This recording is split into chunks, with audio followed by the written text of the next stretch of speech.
2 minutes.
High Level is a full CRM and marketing platform, and I've used some of the best in the SaaS industry.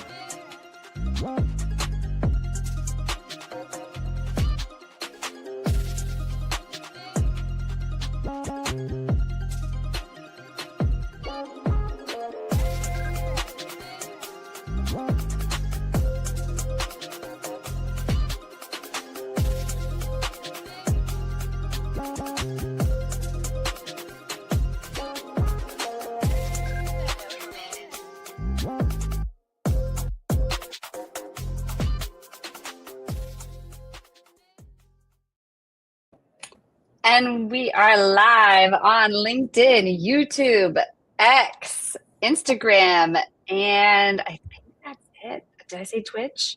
Welcome to WinsDay. Oh my gosh, I was almost thinking WinsDay might not happen. We had like cancellation after cancellation, but that is another story for another day. People have things come up. We understand, and we're happy to move forward with tonight's guests who are so cool. Rolling with the punches is going to be a great conversation. We're talking about GEO, AI automation, and that's a lot of noise. There's a lot of noise around both of those things right now. And honestly, I'm a little sick about talking about them. So let's talk about how to make them more human. But we're going to be doing that tonight with our guests, who I'm going to bring on here in just a moment. But before I do, I have to tell you a little bit about StreamYard.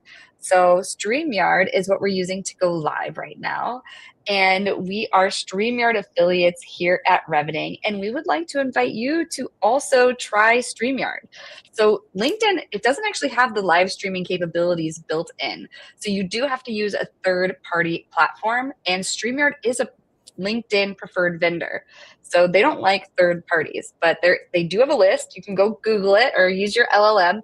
There is a LinkedIn support list that will give you a list of all of their preferred live streaming vendors. And StreamYard is one of them. I'm going to put my affiliate link up on the screen. But if you are listening on podcast, just send me an email to jessie@revening.com. Would be happy to help you get set up on StreamYard. But also, if you don't want to do it yourself, you may just want to work with us here at Revening, and we do it for you. We help you book your guests. We help you do the intro video, the outro video, all the production. I digress. You'll be hearing more about that tonight. But also going to mention High Level. So High Level, I just saw someone signed up on the affiliate link 2 days ago. So people are still listening to this, so we'll keep mentioning it. I like their affiliate program because it's a 40% commission, and they have a really easy to use platform that has all the bells and whistles that you'd find in those big CRMs and marketing automation platforms, but it's only $97 a month and you get 3 accounts. So we've fully adopted it here at Revening. We have the agency version. So if you sign up for Revening, you get our white labeled version, app.revening.com. So that we can, show you your leads right in a CRM and also give you like marketing automation and all these other things that you might need. But anyway, I digress. Let's bring on our guests for tonight.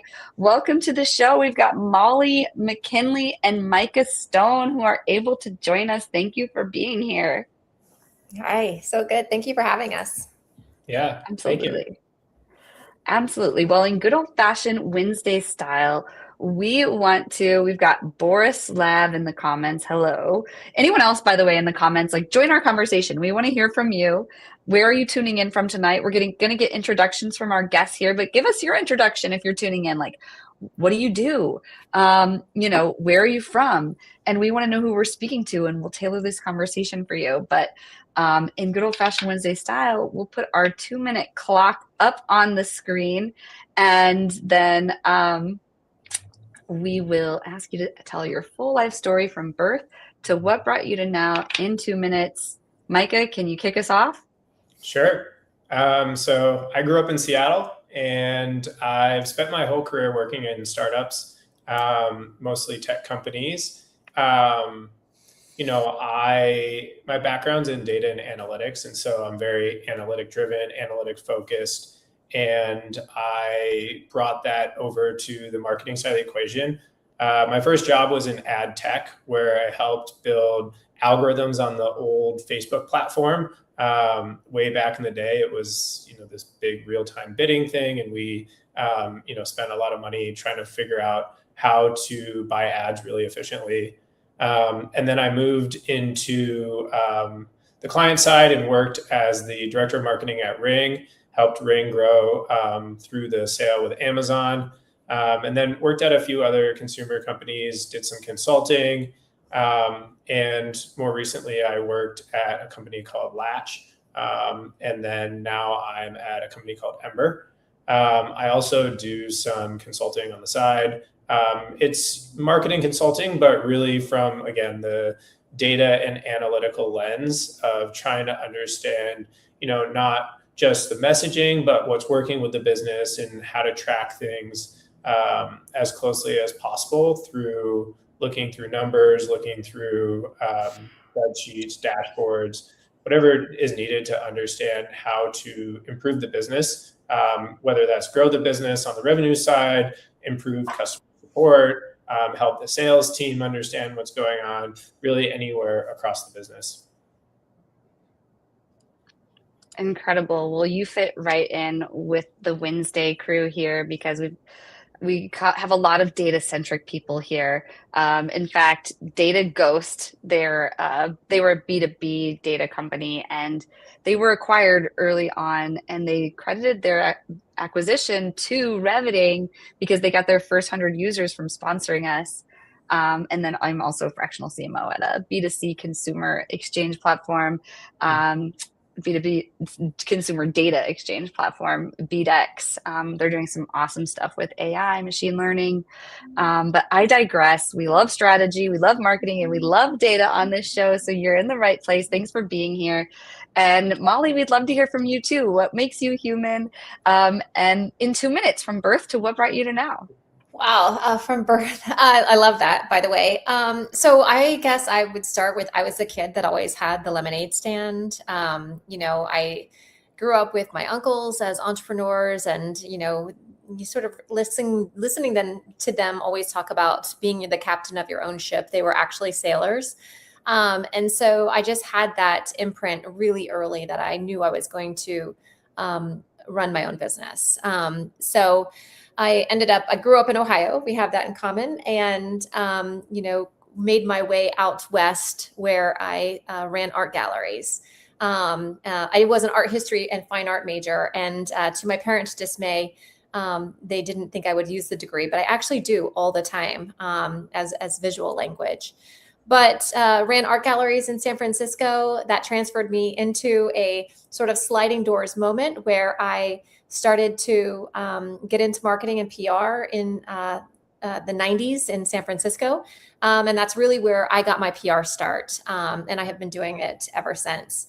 And what do I have been? So I guess the challenge is, we've gone through all these bumps in marketing and strategy. And now we're sort of full circle moment back with PR. My cool project that I'm working on right now is I've switched back into solopreneurship because I was just named as the founding director of Meredith College, the only accredited business college for women in our country, is launching an entrepreneurship center of impact. and I get to create that for North Carolina. So that is my really big project that I'm really excited about, and is sort of pulling everything that I've learned along the way over the last 30 years or so into sort of a legacy work. So that's who I am. Amazing. Well, thank you for sharing that. And yes, we both have the Columbus area connection. So I'm in the Westerville suburb of Columbus, and you grew up in Dublin. I did, yeah. So I'm in I grew up Raleigh in now. Illinois, Yes. but now you're in Raleigh. But you also went in California. I lived in California as well, and Yes. loved art, but never did art history. I love the background. Thank you both for being here. This is going to be a great discussion, which, speaking of, let's jump right into our first topic that Mike is kicking off: marketing tactics that drive growth. So take it away, Micah. Yeah. So, as I mentioned, I'm very data driven and analytical with how I think about things. And I think that really is what drives growth and how to drive growth effectively. Basically, what I do is I just try to think in funnels and understand, okay, if I start at the top of the funnel, like what is it that I need to do to maximize the number of users who will get me to the next step? And when I talk about funnels, there's a traditional marketing funnel when talking about, I want awareness. I want, people to consider the product, people buy the product. I'm not even necessarily talking about that specifically. I think there's a bunch of different funnels that come into your business that affect your business in different ways. And so, what I try to do is identify what those stages are that people are coming through the business. And whether that ends up with them purchasing something, whether that ends up with them generating a lead, whether that's a recruiting thing, just trying to understand what is the goal and then what is the first step, and then filling in all the steps in between. And once you have a good roadmap of what that looks like, what I try to do is figure out how to test.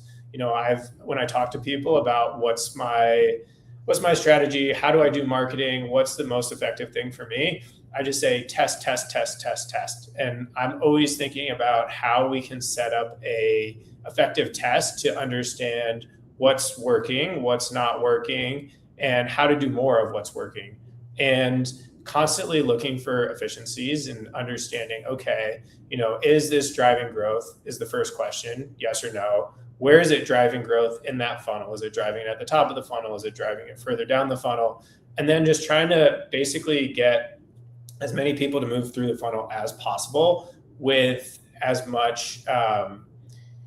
many different tests as we can run at the same time. And so I want to understand, okay, if I am going to dial a knob up here, how does that affect the rest of the funnel? If I am going to try and send more people through the funnel, how can I get the funnel to be more efficient?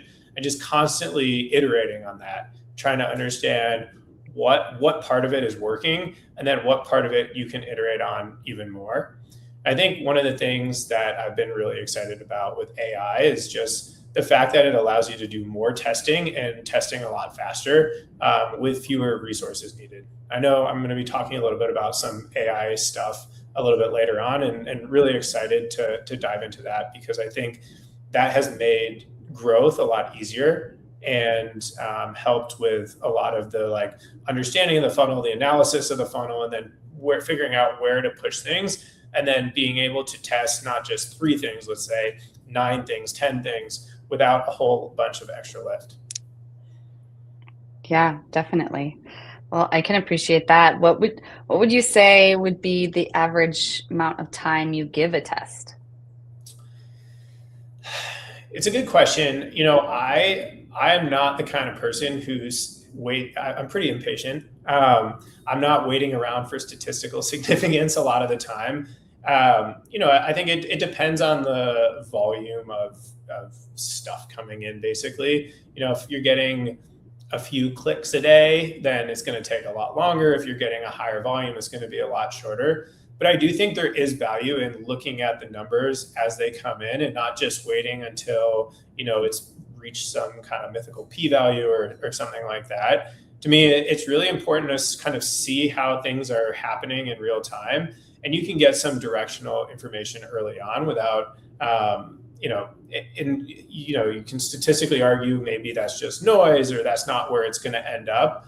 But if you have a good, strong hypothesis and the data is either proving your hypothesis or proving your hypothesis wrong, then it's okay sometimes, I think, to say, okay, we feel like we have good information here. Let's move on to the next test. Because I think the most important part of all of this is speed. The more tests you can run, the more information you get back, the more you can turn that into more testing and more growth. And so speed is kind of the critical third piece of that. For sure.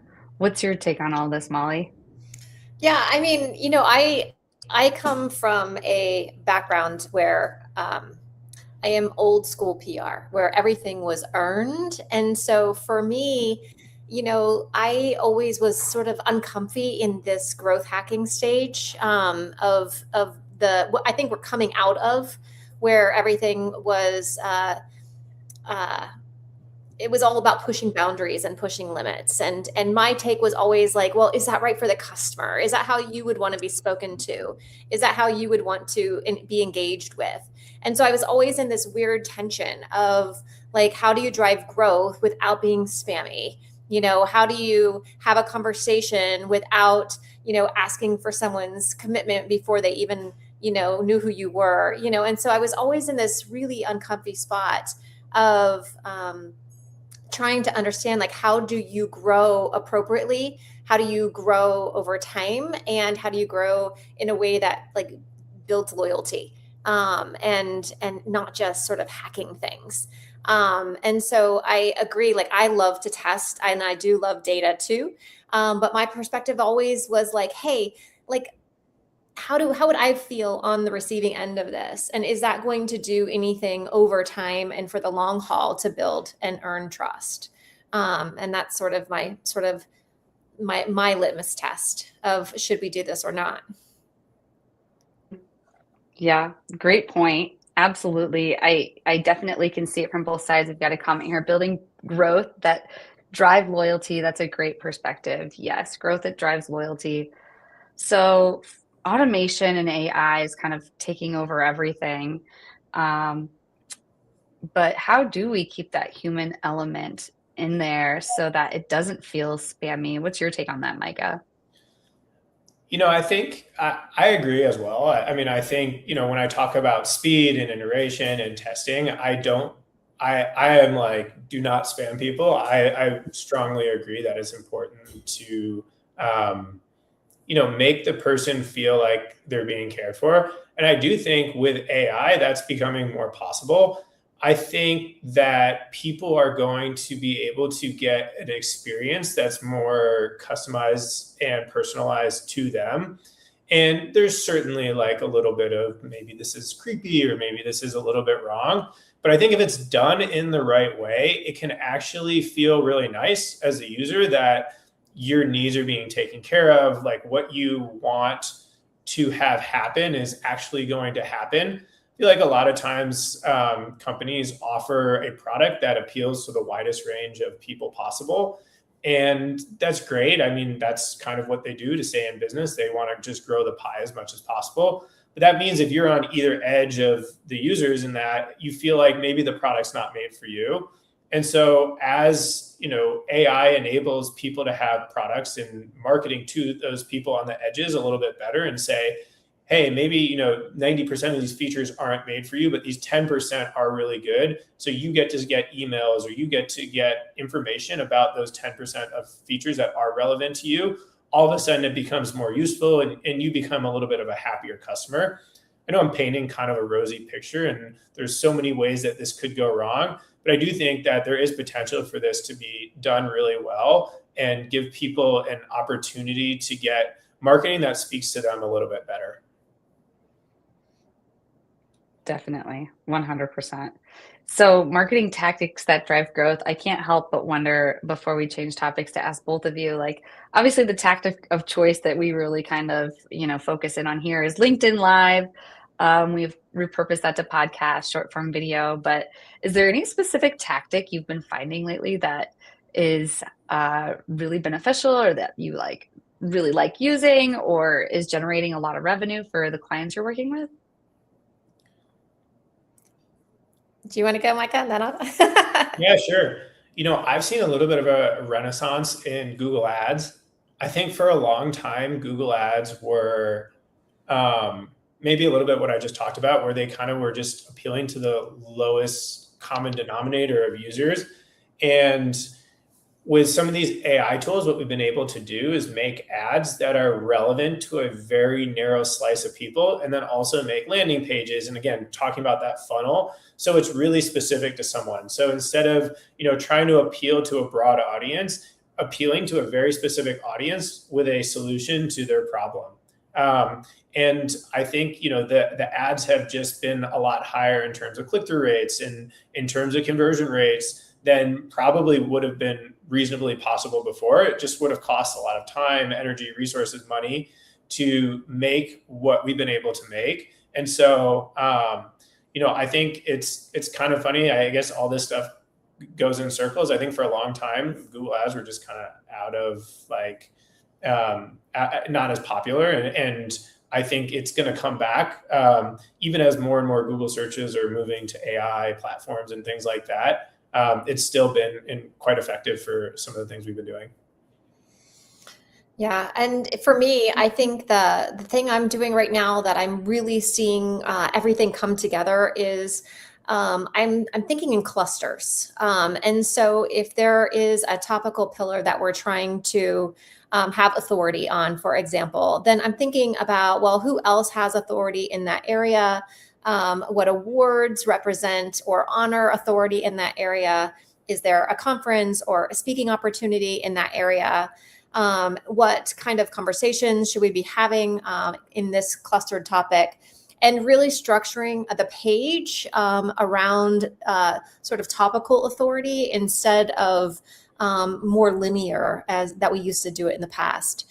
And really thinking through, like, how do we have this sort of same as conversation where this, an awards page is really linking to a conversation within a blog, for example. And it's nothing dramatic. It's just a shift in thinking that is really structuring content well, and we're getting results in terms of AI actually being visible in AI and then being recommended in AI from what we can tell. Absolutely. Yes. Well, since we have you full stage, would you mind kicking us off on the next topic, Molly, which is adding GEO as a service line? Sure. So I think we're just in this really weird moment right now where, for speaking from a personal perspective, and getting hired to help people create visibility in AI, which obviously GEO is generative engine optimization, right? And that is how are you found within an AI, or how you recommend it as part of a conversation with an AI agent. But we're in this weird moment where people are still in this gotcha, this is AI kind of moment. And it's odd to me that we're still sort of being asked to have AI authority, but then people are gotcha, you're using AI. So I definitely want to call that out, because I think any other consultants out there, that's going to be something that really resonates. And I'm not quite sure how to work around that as we start to introduce GEO as a service line, for example. But for me, I started my background, again, PR, earned media, that right now with GEO is one of the things that sends the highest authority signal, right? Because it's third-party validation, and anything third-party validated as humans or as machines has a different signal to it that creates trust. So the way I look at the sort of GEO as a service line is really kind of thinking about it holistically. So adding SEO, search engine optimization, adding AEO, answer engine optimization, and adding GEO together, because it's really hard to separate any of them because they're all working together. I think the traditional SEO folks who are technically adept at structured content are in a really great position to take advantage of adding GEO as a service line.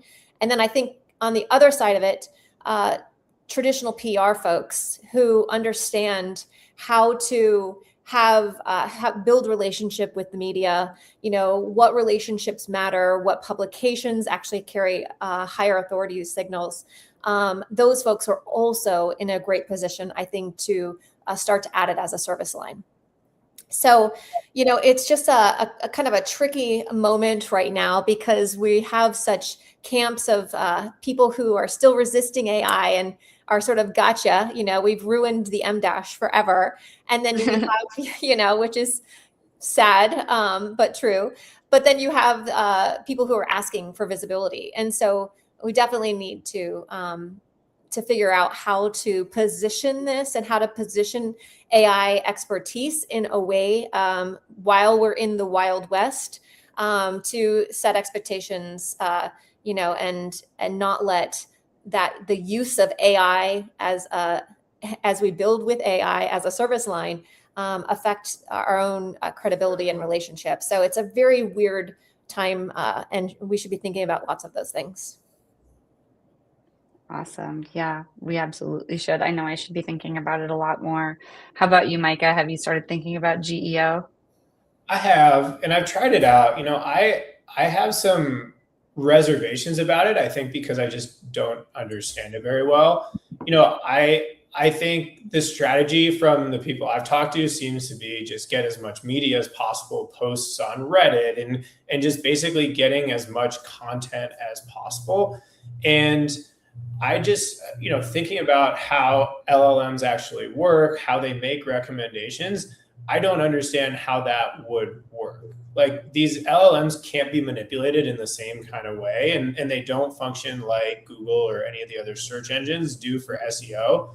And so I am a little bit cautious about it because I just don't get how it's working or how it's intended to work to drive more visibility from the LLM. I don't think they're as easily kind of gamed or manipulated as search engines definitely used to be. And even today, like there's not the same kind of like structure around it as SEO has, obviously. Yeah, I would love to bounce in that too, because I think that's one of the reasons that I love it so much, because it really is earned. The LLMs don't want to get it wrong, and their ability to get something right over and over again is what builds the trust with us as users. And so understanding that, creating the sort of surround sound verification that this is this, and that it's okay to recommend it, it's okay and safe to recommend this, is really the name of the game. So you can't really game it. It is earned. And so again, that's why I like to think about it in clusters. Like, if I, as a human, what are all of the authority signals that I have or that I use to make a good decision and discern this between this or that? And using that same sort of, discernment as it relates to how an AI would also make the decision. And so it's like the assistant who has read absolutely everything. So if your web copy is saying one thing and your reviews say another, it's going to not resonate, right? There's going to be some dissonance. But if your reviews are great and are saying the one thing, your web copy lines up, you're, in a publication saying the same thing, and you have a book that talks about it and a YouTube channel, all of those things are like, yes, yes, yes, this equals this. And that's where it starts to compound and make sense. So we really are kind of going back into this omni-channel, surround sound, like making sure that everything is clean and lined up and consistent, so that we can give confidence. Because frankly, even with humans, like, if someone says, something and it's not quite right, it breaks our trust. And AI and the LLMs are just able to scan it at scale. And so it really kind of feels like a very human skill in a lot of ways. Absolutely. Can I ask a question? I think it's a really interesting point. So do you think that having like consistent messaging is better than like volume? Like what's the actual strategy there for it? Yeah, I mean, I think if you foundationally have inconsistency, you're in trouble, right? Because just like humans, if you say, hey, my favorite color is blue, and then you turn over here and say my favorite color is black, then the person's like, wait a minute, you just said it was blue.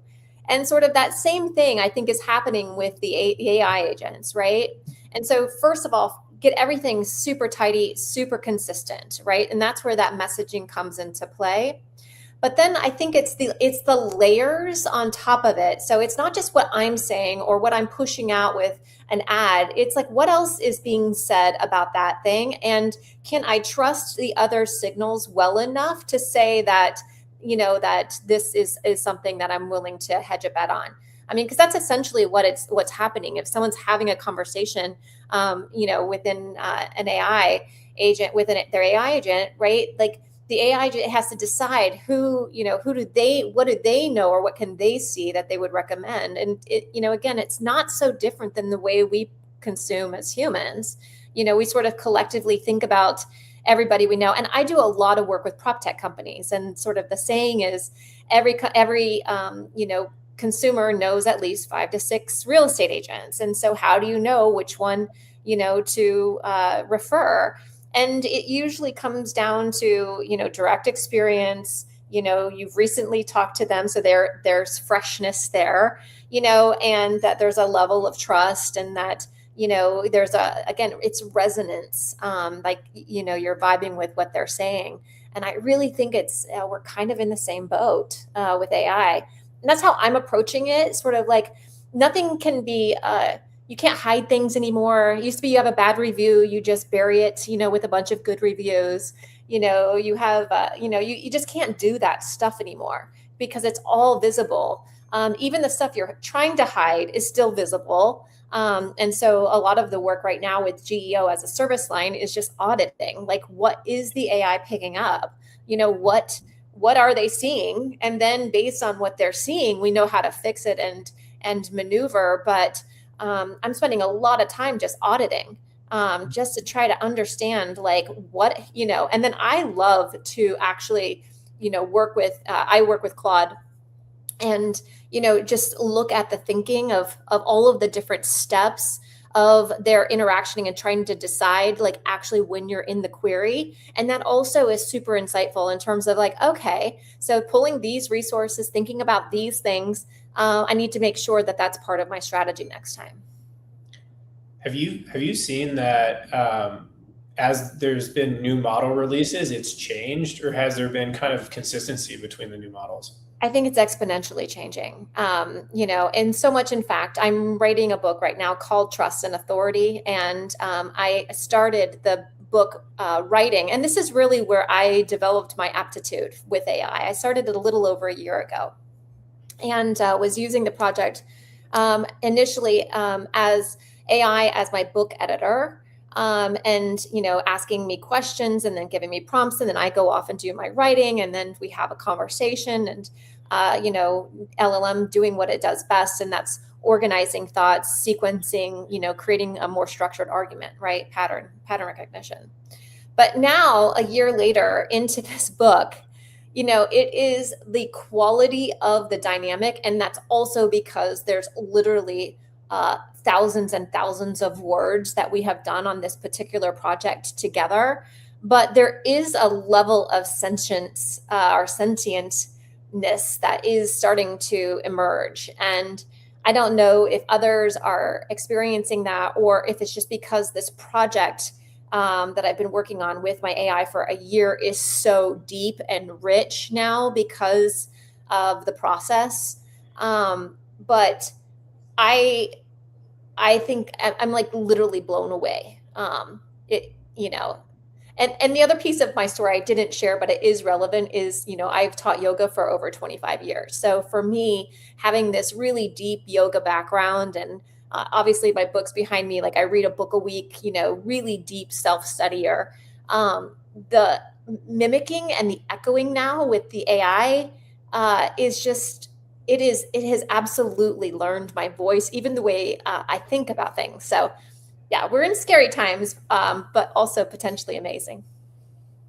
Absolutely. Yes. No, this is such an interesting conversation.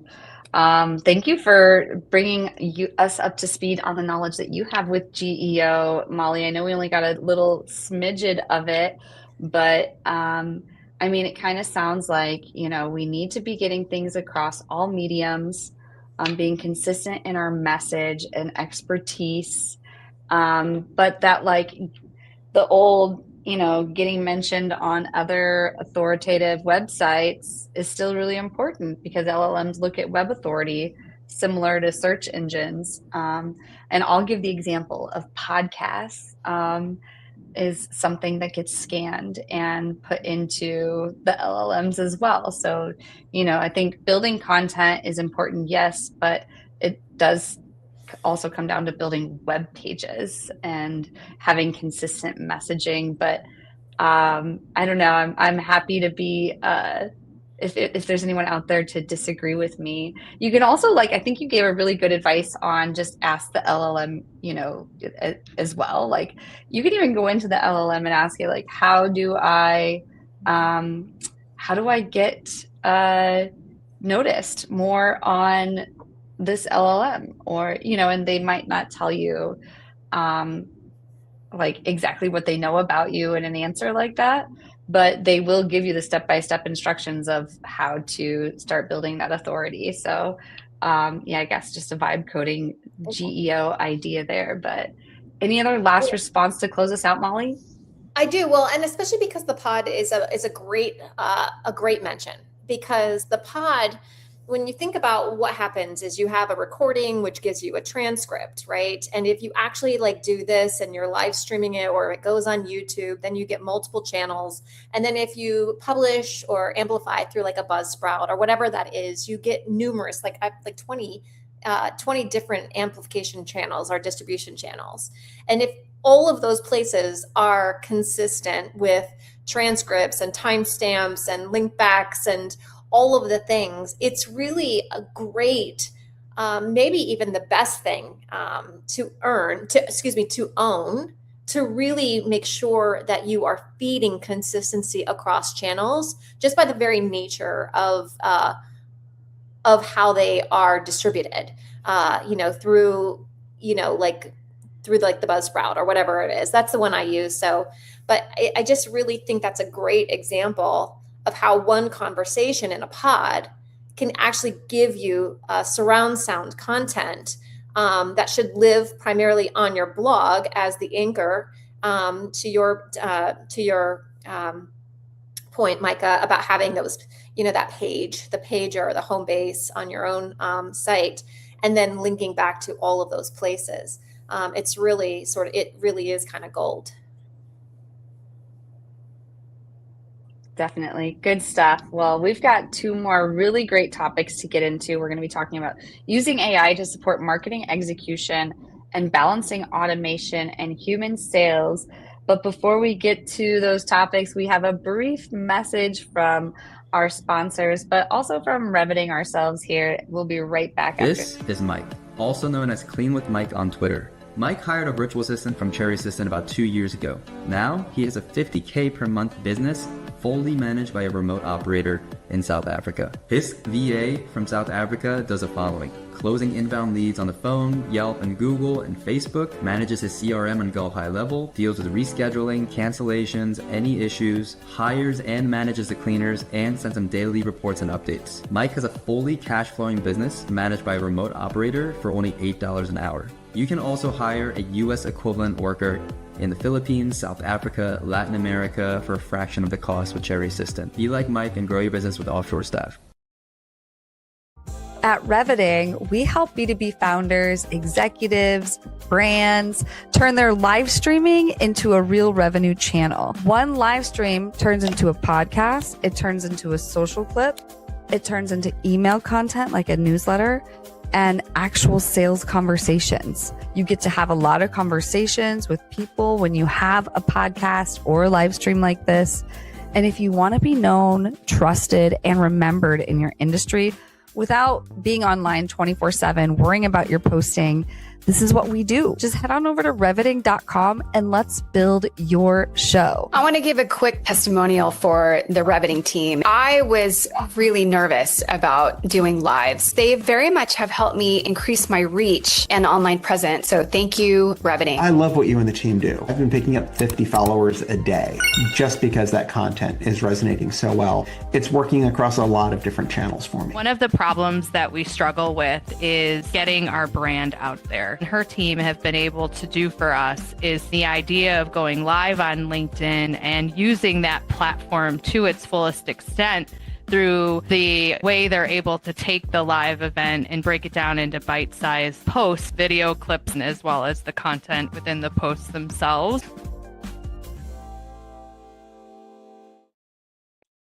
Awesome. Thank you for sticking around for our brief messages, and we're going to get back into our conversation. So the next one is using AI to support marketing execution. Micah, could you kick us off? Yeah, sure. I'm excited to talk about this. I think when I talk to a lot of people about how they use AI, it's a lot of chatbots, creating marketing copy, maybe bouncing ideas off of it, generating images, things like that. And all of that has been amazing, and I definitely use it for that. But what's really got me excited about AI for marketing execution recently has been some of the new things from the AI like desktop apps. My favorite one I've been using is Codex, and it's amazing in so many ways because it can connect to all these different platforms via the command line operator. So it can connect basically through APIs. And be able to execute things on different platforms like Facebook or LinkedIn or Google. But it can also connect just using your browser, and it can basically take over your computer and do things on your behalf. The way I've been using this is for a lot of the different marketing campaigns, let's say AdWords or Meta. What I have it do is basically it's connected into them. Pulling the reports in and showing me the data. And then I'm just kind of having a conversation with it. And then from that conversation, giving it some action items and saying, add these keywords, get rid of these keywords, change the bids here, change this here. Let's try some new copy. Let's try some new landing page iterations. And just doing that basically from the one Codex app. I'm not like going into the platform anymore. I'm not clicking a million buttons. And I just let it kind of run. There's still the human in the loop aspect where I'm doing, a lot of the work and a lot of the thinking, but at the same time, there's not a lot of the kind of monotonous stuff you have to do to kind of wade through these platforms and do what you want to do. And you can kick it off and have it run for an hour while you're doing something else. It's just been absolutely amazing to see how that works. And it's all able to just, the challenging part before would be, okay, how do I connect to these APIs? It can basically connect itself. And so I say, hey, I want to connect to the Google Ads API. Here's my account number. Go figure out how to do it. You have to log in and maybe do some stuff like that, but it's able to get connected. You can give it parameters like don't push anything live without my explicit approval, and just put some kind of safeguards in place to help with that. And something like LinkedIn, I'm not able to connect to their ads platform through like their API, but is able to do the browser stuff. So basically I just give it a browser, give it the LinkedIn page, tell it what I want to do. And it goes through again and clicks and kind of optimizes everything based on what I'm explaining. And so that's been really, really nice on the demand generation side of things. And then on the actual like website stuff and landing pages, it's just also been pretty amazing. Previously you need a big design team, you need a big developer team. It'd take weeks or months to, build landing pages or home pages. And again, it's just, you kind of have a conversation with it. There's other really great tools like Claude Design is really nice to get a design, and then you take the design and you give it to Codex or Claude Code, and it goes and connects into Shopify or whatever your different your different website is, and it can just build it out. As we're talking right now, I have a Codex agent running in the background, working on a website, optimizing it, building this landing page that I had it designed earlier. And again, I think we going back to our initial conversation, this just really helps figuring out and doing testing and understanding what's going to resonate with people, getting really tight feedback loops where you're able to analyze the data and then plug it into these AI systems, and get feedback and understand sort of what people like, what people are clicking on, what's resonating with people, and trying to really personalize it as much as possible. And so, building out 300 landing pages wouldn't have been possible, but now maybe it is possible. And figuring out, again, what are the features, what are the things that resonate with specific groups of people. I think this stuff is just getting better and better. I had the Claude Code Fable access for the 3 or 4 days before it got banned. And that was, just unbelievable. I was waking up in the middle of the night to kind of keep it going and just having it run almost 24 hours because just so powerful in what it's been able to do. And so I've just been really, really excited to be able to use these. They're more powerful than I think a lot of people realize at this point. 100%. Yes. I just installed Codex on my computer this week as well. And I've been having it implement things on Google Calendars and a whole bunch of other stuff. But we have my brother here in the comments, Josh Coleman, my closest in age sibling. I don't think I've ever seen you in the comments of my show. You are awesome, Josh. What are you doing with Codex? My brother Josh is actually building some things. I don't know if you've shared any of it, Josh, or is it stealth? Can I share? I don't know. But yeah, Josh is doing some cool things. Connect with my brother Josh if you're here. But anyway, yeah, I would love to hear too what Molly has to think on using AI to support marketing execution and any of the stuff that Micah was talking about. Yeah, not so different. Using it in a lot of the same ways. For me, again, I'm sort of locked into Claude because I've spent the most time training my Claude projects. But connecting to Claude Code and being able to connect directly to Airtable and create and Gamma and create presentations really fast and having beautiful reports and all of these things that I used to have to spend time on are now so simple.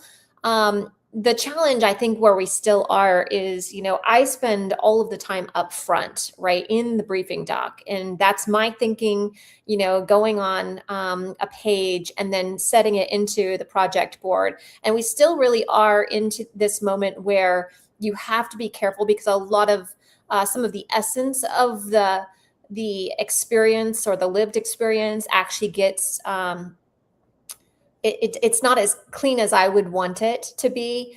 But it's so much easier to edit then from something that, for example, a document that I have then used in Gamma, and then it gives a presentation and then I get to edit from there, instead of having to have that labor and that design time in the mix.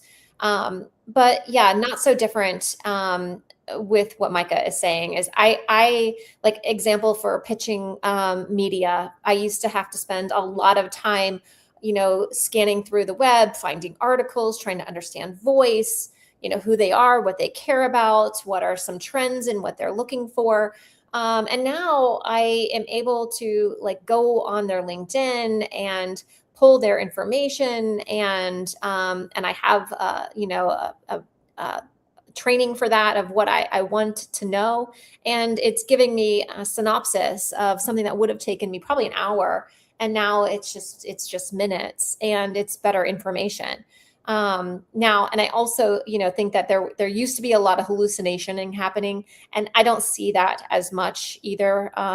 I also have, mostly everybody has done the same thing where, we've trained our AIs to make sure that they only have verified information, and that they have live links to validate so that we aren't getting that false data the way that we were when we first started using it a year ago. But that to me is the exciting part. It just, and again, is that an optimization production tool? Probably. But being able to take my work and throw it into the Airtable. So my reporting then with the data in Airtable is just so much swifter. It's just that that is like a dream. Because I used to be living in spreadsheets, so that we could be accountable and report back to clients. But now it's like literally just a automatic connection. Absolutely. I love hearing that. Well, we've got another comment. I'll read it out loud from Josh Coleman, my brother. I've used it I'm like, oh my gosh, my contacts. I have used it to create a trade specific estimating website, an Uber like mowing site, and working on an iOS app. Created a website for my town about e-bike safety. Currently, it's running a diagnostic tool for my PC. I'm using it to make a web-based sandbox video game and lots of things. Yes. He told me about the lawn mowing Uber thing, which is pretty cool. So there's a lot more in there. And I guess I did know about the like trade specific estimating websites. So what's else is saying? I'm rubber, you're glue, whatever you say bounces 60. Okay. I don't even know what to say to that, Josh, but yeah, no, I love AI. I love that you're building all of that with Codex. Thank you for sharing that. And thank you both of you for getting into AI and how to support marketing execution with it. Let's move into our last topic before we lose time. Because we also have the Guru of the Week, which is where we ask both of you to share someone who inspires you, who creates content and inspires you, either on LinkedIn, ideally on LinkedIn, maybe podcast, maybe somewhere else. But our last topic before we get to Guru of the Week is balancing automation and human sales. Can you kick us off on this, Molly? Sure. Yeah, this is something I am actually really passionate about because I do think as AI becomes more and more prominent, the ask of us as conscious humans becomes higher and higher. And most of the AI founders are saying the same thing, like the skills and again, because I teach entrepreneurship at Meredith College, I'm very, very tapped into entry-level jobs for my young people and stuff. So what I'm seeing is this ask for how do we become what are the things that make us uniquely human, and what things can't be bypassed with AI? Creativity, discernment, resilience, critical thinking, all of these skills, which frankly have often been sidelined as soft skills, are now really what is becoming intuition. I would put intuition in that boat too. Are becoming the things that, as operators on the other end in partnership with AI, become more critical than ever. And so, as it relates to sales too, I think we're still going to be in this mode, depending on the level of sales or the ask, if you will. And I think the higher the ask, the more human it needs to be. And also, you marry that in with this idea of like ultra high net worth, this K economy that we're in, and like how do like luxury brands create experience? So I think we're just in this weird moment where what is going to be a differentiator? It's going to be how you feel, like how at the end of the day you feel with your experiences with either the salesperson or the brand. And that really comes back down to our connection to each other. And you can't offset that with technology. And maybe you can, or we will. But right now, it feels more important than ever. And so one of the things that I really think people should be doing is like, how do you develop internal authority and trust with yourself first, so that when you are showing up, wherever you're showing up, that you are in alignment, even with yourself. And so that puts to question when we are. I mean, every one of us has probably been in a situation where you are out of alignment with the brand you're working with. I know I have been but those things start to matter, right? You can't fake that anymore. And so I do think we're going to have this great reckoning where people will have to have a hard look, whether their values are aligned with their work, because that's the stuff that really is uniquely human. Absolutely, 100%. That is the stuff that's uniquely human. And being uniquely human is so important in today's AI age. and automation age. But what's your take on all of this, Micah? Yeah, I mean, more and more sales emails I get personally, I see just it's AI. I think the thing that people are not going to, or AI hasn't been able to do yet that humans do uniquely well is a really good salesperson can write a very short email that gives you a solution to whatever your problem is. And I think those emails are going to continue to be effective because AI has not been able to do that. You can get a long email with the bullet points and AI kind of writing, and it's easy to just kind of let it flow over you. But you see a short one sentence email and it's like something that really resonates with you. You're going to respond to that. You're going to, have some kind of reaction to that. And I think if you can find humans who do that, I think those people are just going to be more and more valuable. And those people are where a lot of the sales is going to go because there's just going to be so much automation noise. And so in a way, I think the best salespeople are going to become more successful. And I think the automation stuff's working right now because most people aren't used to just the AI being able to generate this stuff like crazy. But if it becomes more and more AI noise, people are going to tune that out and look for those like human-to-human connections as much as possible. Yeah. Yeah, Mike, I was just going to say too, like for me, like that's where I feel like things like conferences, meetups, those things are going to be relevant again, because the relationship starts online and then when you meet someone, they already kind of know who you are. And so like, does who you are in a room show up with how they've perceived you online? Or if it's vice versa, you meet someone and then does who you are online match? But it really is about resonance. But I think those any kind of interaction, community building, those things I feel are starting to feel relevant again. Not that they ever really went away, but it is, I think, the thing that people are craving, and activating like real legitimate experiences with the brand. 100%. In-person events are not going to go anywhere. And that's why I think live streaming is seeing an up and coming, and the industry reports show that it's not going anywhere and it's just going to get bigger. And B2C, you're seeing them sell products right on stage, QVC style on like TikTok. B2B is, a little bit different, but a little more thought leadership, sort of like what we're doing now. But it's human, it's real, we can mess up. And, that's the thing you're getting into when you sign up to come onto a live stream, is that like lights, camera, action, all of the breaths, all the it's nothing's edited out. People can come into the comments, they can say whatever they want. And so, there's just a realness about it, which is, I think, kind of what makes it work.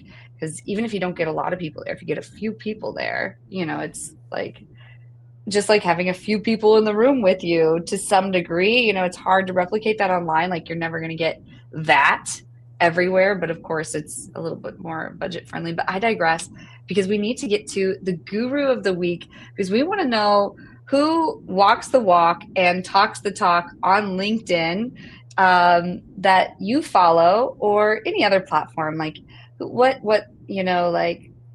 voice out there inspires you? We've just been inspired by you for the last hour, but we've got a little video we play to kick this. The guru of the week.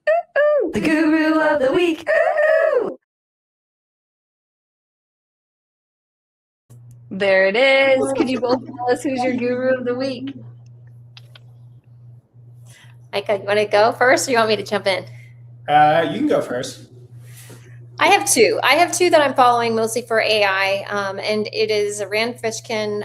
He was at Moz, and now he's at SparkToro, and then Neil Patel from NP Digital.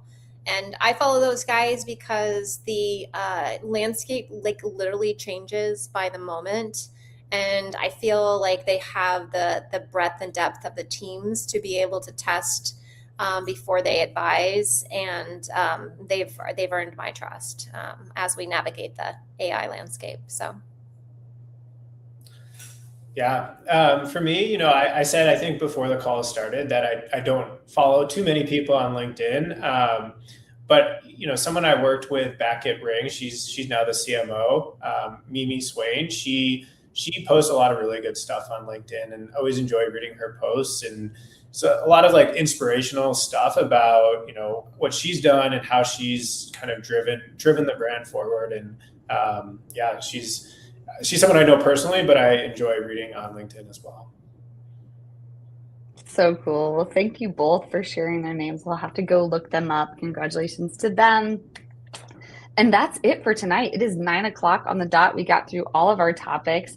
The only last thing we really like to share with our guests is a little bit more about you. So if you could both close us out by sharing who it is you serve, how you serve them, and if they could be served by you, how do they reach you? Molly? Well, I am incredibly passionate about women in business, and also mentoring and shaping the next generation of women in business. So for me, anybody who shares that passion is someone that I love to work with. I also have a heart for people who want to change the world. So impact leaders, founders who believe in regenerative systems, circular economies, SDGs, anybody who is trying to align their work with business for good. Those are my people. And so you can find me obviously here on LinkedIn, and I'm always happy to talk shop. If you ever want to, just shoot the breeze and figure out how do we navigate this together. I love it. Amazing. Thank you so much for sharing that. And how about you, Micah? Who do you serve? How do you serve them? And if they can be served by you, how do they reach you? Yeah, I love working with people who are really passionate about their businesses. That's kind of been a through line in my career. And whether that's something that's super high tech or something that's no tech at all, that's really what gets me excited, is working with people who really care about what they're doing and just always want to push things forward and figure out how to grow their business as big as possible. And so, I do some consulting. And so if anybody wants to reach out to me, it's just micah@opensignal.co. Feel free to shoot me an email. I respond very quickly, and even happy to just chat and bounce ideas off of. I love hearing from people and talking about different businesses. Amazing. Thank you both so much for sharing that and for coming on last minute. Both of you are like Wednesday heroes, keeping the show going every Wednesday for almost 4 years now. I think it's over 4 years technically. Wow. I really appreciate it. This has been a great episode. And until next week, we'll see everyone back here. But Molly and Micah, I hope to see both of you backstage so we can make sure that the upload speed is good to go and we can send the world all of our post-production materials. But thanks a lot, everyone. We'll see you next week. Thanks.